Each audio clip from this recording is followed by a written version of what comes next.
Hello everyone.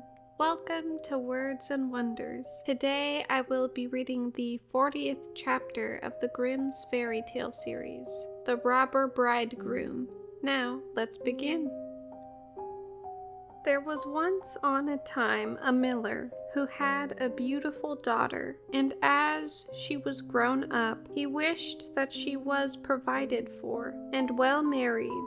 He thought, if any good suitor comes and asks for her, I will give her to him. Not long afterwards, a suitor came, who appeared to be very rich, and as the miller had no fault to find with him, he promised his daughter to him. The maiden, however, did not like him quite so much as a girl should like the man to whom she is engaged, and had no confidence in him. Whenever she saw or thought of him, she felt a secret horror. Once he said to her, "Thou art my betrothed, and yet thou hast never paid me a visit." The maiden replied, "I know not where thy house is." Then said the bridegroom, "My house is out there in the dark forest." She tried to excuse herself, and said she could not find the way there. The bridegroom said, "Next Sunday thou must come out there to me. I have already invited the guests,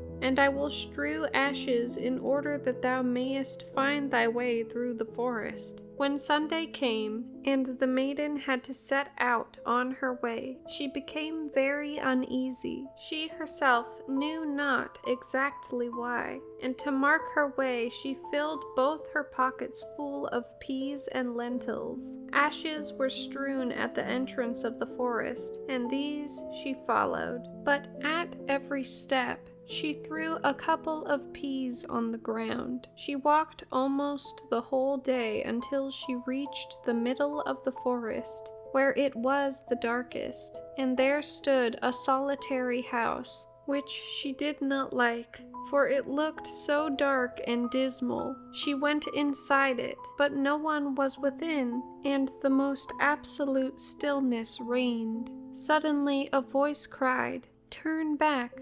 Turn back, young maiden dear, 'tis a murderer's house you enter here." The maiden looked up and saw the voice came from a bird, which was hanging in a cage on the wall. Again it cried, turn back, young maiden dear, 'tis a murderer's house you enter here." Then the young maiden went on farther from one room to another, and walked through the whole house, but it was entirely empty, and not one human being was to be found. At last she came to the cellar, and there sat an extremely aged woman, whose head shook constantly. "Can you not tell me," said the maiden, "if my betrothed lives here?" "Alas, poor child," replied the old woman, "whither hast thou come? Thou art in a murderer's den. Thou thinkest thou art a bride soon to be married, but thou wilt keep thy wedding with death. Look, I have been forced to put a great kettle on there, with water in it, and when they have thee in their power, they will cut thee to pieces without mercy, will cook thee and eat thee, for they are eaters of human flesh. If I do not have compassion on thee and save thee, thou art lost." Thereupon the old woman led her behind a great hog's head, where she could not be seen. "Be as still as a mouse," said she. "Do not make a sound or move, or all will be over with thee. At night, when the robbers are asleep, we will escape. I have long waited for an opportunity." Hardly was this done, then the godless crew came home. They dragged with them another young girl. They were drunk, and paid no heed to her screams and lamentations. They gave her wine to drink, 3 glasses full, 1 glass of white wine, 1 glass of red, and a glass of yellow, and with this her heart burst in twain. Thereupon they tore off her delicate raiments, laid her on a table, cut her beautiful body in pieces, and strewed salt thereon. The poor bride behind the cask trembled and shook, for she saw right well what fate the robbers had destined for her. One of them noticed a gold ring on the little finger of the murdered girl, and as it would not come off at once, he took an axe and cut the finger off.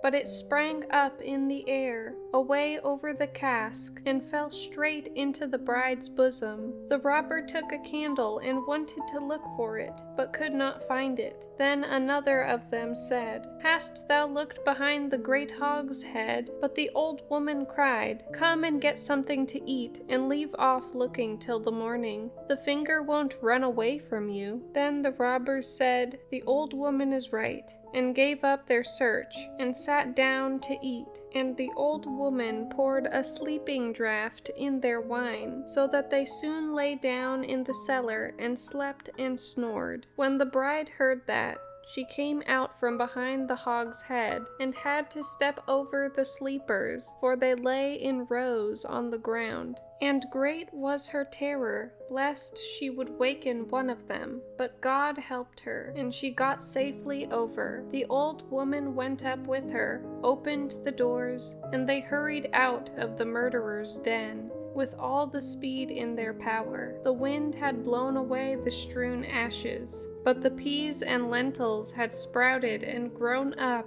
and showed them the way in the moonlight. They walked the whole night, until in the morning they arrived at the mill, and then the maiden told her father everything exactly as it had happened. When the day came when the wedding was to be celebrated, the bridegroom appeared, and the miller had invited all his relations and friends. As they sat at the table, each was bidden to relate something. The bride sat still and said nothing. Then said the bridegroom to the bride, "Come, my darling, dost thou know nothing? Relate something to us like the rest." She replied, "Then I will relate a dream. I was walking alone through a wood, and at last I came to a house in which no living soul was, but on the wall there was a bird in a cage which cried, 'Turn back, young maiden dear, 'tis a murderer's house you enter here.' And this it cried once more.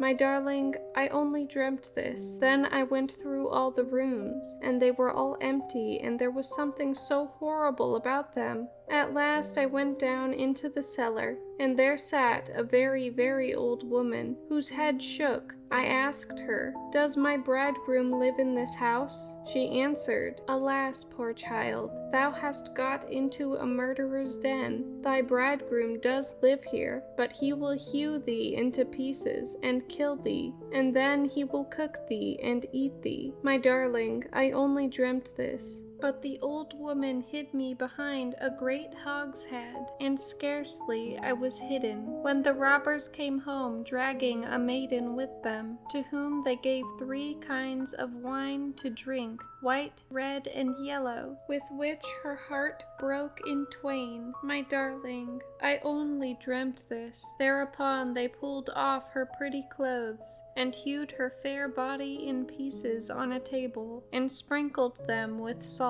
My darling, I only dreamt this. And one of the robbers saw that there was still a ring on her little finger, and as it was hard to draw off, he took an axe and cut it off. But the finger sprang up in the air, and sprang behind the great hogshead, and fell in my bosom. And there is the finger with the ring. And with these words she drew it forth, and showed it to those present. The robber, who had during this story become as pale as ashes, leapt up and wanted to escape, but the guests held him fast, and delivered him over to justice. Then he and his whole troop were executed for their infamous deeds. Thank you guys for watching, and if you would like to hear more stories like this, feel free to like, subscribe, and comment down below. Bye bye.